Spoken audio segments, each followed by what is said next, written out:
तो okay so कल हमने सीखा था कि अननेम्ड और नेम्ड राउट कैसे होता है, मतलब नेविगेट कैसे सीखा था। और आज हम डेटा ट्रांसफर करना सीखेंगे वन पेज से सेकंड पेज पे। तो ये हमारी कल की एप्लीकेशन है एंड पेज वन एंड इस कंटेनर को मैं कर लेता। तो कंटेनर में मैंने कलर दे रखा है और साइज़ दे रखी है ओनली, एंड इसको इंकवेल में मैंने रैप कर रखा है। एंड ये कल था अननेम्ड राउट और ये अननेम्ड नेविगेटर, राइट।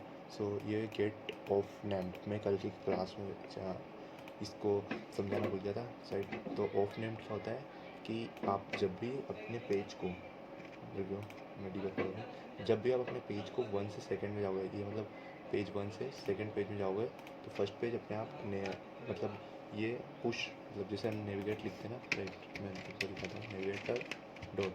तो अगर हम पुश पुश लिखते हैं तो और तो ये क्या करेगा कि पुश पे जब ब्रेक मारेंगे तो अपना फर्स्ट पेज वापस आ जाएगा। बट हम जब पुश रिप्लेसमेंट करते हैं ना तो वो पेज वापस नहीं आता है, राइट। वैसे ये है ना गेट ऑफ नेम करता है कि वो पुश रिप्लेसमेंट का काम कर रहा है, एंड इसे एक बार आप यूज़ करना। इसी तरह से गेट नेम के आगे हम ऑल गेट के ऑफ ऑल भी कर लेते हैं, ऑल। तो ये ऑल प्रॉपर्टी भी होती है, एक बार आप यूज़ करके देख लेना। ये सिम वैसे ही काम करता है जब हम ऑफ को, जैसे हम फर्स्ट पेज पे, अब मैं सेकंड पेज पे जाऊँगा तो सेकंड पेज पे वो तब टेप नहीं होगा, ब्रेक नहीं होगा, और जैसे थर्ड पे भी ब्रेक हो रहा है वैसे नहीं होगा, राइट। तो ये गेट ऑफ नेम्ड करता है। सो मैं भी इसे क्लियर करता हूँ, एंड जो डेटा था उससे हम यूज़ करते हैं। तो get okay, so get to name से हम जैसे टू नेम, और ये पेज का नेम होता है जो हमने आगे मेन डार्ट में दे रखा है। तो ये फर्स्ट पेज, ये सेकंड पेज है जो पेज टू पे नेविगेट करने के लिए कर रहा है, नेविगेट कर रहा है। और इसमें हमने ना वेरिएबल में हम डेटा कैसे स्टोर करते हैं, राइट। तो मैंने ओके, तो इसको क्वेश्चन मार्क करते हैं और इसके बाद जो भी कोड लिखते हैं, जैसे वेरिएबल ए में इजिकल टू करके जो भी है ना हम इंट या स्ट्रिंग दे, वो हम जहाँ भी प्रिंट करेंगे ए वहाँ पे प्रिंट हो जाएगा। जिसमें इसमें 1 2 राइट 12 सॉरी 10 ही करवा देता हूँ, चलो 10 करवा देते हैं। तो 10 है ना इसमें प्रिंट करवा देता हूँ, मतलब स्टोर करवा रहा हूँ ए में, और ए जहाँ भी मैं दूंगा वहाँ प्रिंट होगा 10, राइट। तो मैं सेकेंड पेज में क्या करूँगा, ये टेक्स्ट सेंटर कॉलम से चिल्ड्रन के, तो यहाँ पे टेक्स्ट बनाता हूँ। टेक्स्ट में मैं लिखता हूँ गेट डॉट डॉट में पैरामीटर में ए,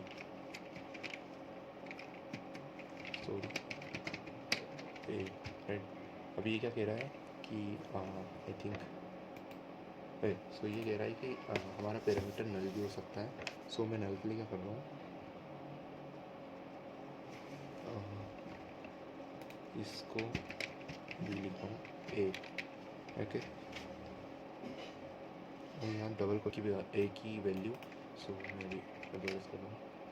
एंड जो सेकेंड पेज है यहाँ पे नीचे में दिखनी चाहिए 10, डिबग कर देता हूँ वापस से। और मैं क्या करूँगा, इसमें स्टाइल भी दे देता हूँ, style text style, font size कर देता हूँ 21, और फ़ॉन्ट वेट कर देता हूँ 500, फ़ॉन्ट वेट तो बोल्ड कर देते हैं 132 पे जा रहा है। तो यहाँ 10 दिख रहा है, राइट, देखो। इसे मैं थोड़ा और जूम कर देता हूँ क्योंकि हो सकता है मोबाइल में देख रहा हूँ तो नहीं दिख रहा। और इसको 10 कर रहा हूँ एंड यहाँ 10 प्रिंट हो चुका है। ओके, सो मैं क्या करता हूँ, इस पैरामीटर को तो हमने सेट लिया कि अननेम्ड करके प्रॉपर्टी में हम किस तरह वैल्यू स्टोर कराते हैं। ए आप कोई भी स्ट्रिंग में वैल्यू प्रिंट करवा सकते हो, तो मैं इसे कमेंट कर देता हूँ। तो ये नेम्ड प्रॉपर्टी थी, जब नेम्ड नेविगेटर है, और हम अननेम्ड का देख लेते हैं। तो अननेम्ड को मैं कमेंट करता हूँ, और जो ये अननेम्ड है, राइट, गेट टू, ये अननेम्ड है। अगर आपने पहले वाली वीडियो देख रखी हो तो अब इसमें क्या होता है कि इसमें एक और एक प्रॉपर्टी होती है आर्ग्यूमेंट, ना सॉरी, हाँ आर्ग्यूमेंट होती है, एंड इसमें हम कुछ भी डेटा स्टोर करा सकते हैं। तो इसमें 10 तो करा सकता हूँ, बट इसमें मैं कुछ कर रहा हूँ, मैं अपना नेम ही प्रिंट करवा देता हूँ। ओके, सो मैंने अपना यहाँ नाम लिख दिया है और इसको मैं गेट कैसे करूँगा इस वैल्यू को। तो इस वैल्यू को हम किसी स्ट्रिंग में नहीं मतलब स्टोर करवाते हैं, इसे हम डायरेक्ट गेट करते हैं आर्ग्यूमेंट से। तो अब तो ये रहा नहीं, तो मैं इसको करता हूँ, स्टाइल को रहने देता हूँ और यहाँ से डिलीट करता हूँ। सो गेट आर्ग्यूमेंट, राइट, ये है हमारे आर्ग्यूमेंट वाली। तो आर्ग्यूमेंट को टाइप करना और डायरेक्टली आ जाएगा। तो ये अपने जो फर्स्ट पेज से है ना, वो अपने आप ये वाली वैल्यू आर्ग्यूमेंट वाली वैल्यू ले लेगा। तो तुम्हें स्टोर करने की कोई ज़रूरत ही नहीं रहती है। सो शायद कुछ एरर आ गया है। गेट डॉट आर्ग्यूमेंट,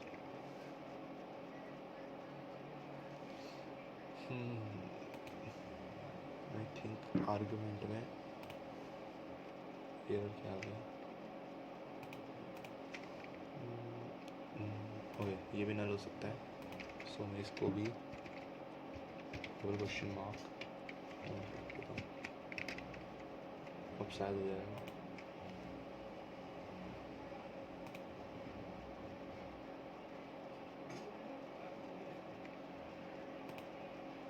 ओके, सो वापस से ये हमारी एरर हट गई है क्योंकि हमारा आर्ग्यूमेंट भी नल हो सकता था। सो ये एरर हट गई है और राजर आ गया प्रिंट यहाँ पे एंड मेथड पे। और ये तो ये मैंने अभी आपको बताया है किस तरह नेविगेटर और मतलब सॉरी नेम्ड और अननेम्ड करके हम जो नेविगेटर कल यूज़ करा था उसमें हम पैरामीटर किस तरह से मतलब डेटा किस तरह से हम अंडरस्टैंड करते एक स्क्रीन से दूसरी स्क्रीन पे। आने वाली क्लास में हम डेटा सेव करेंगे एंड और OBX और ऐसा OBR क्या होता है हम वो देखेंगे।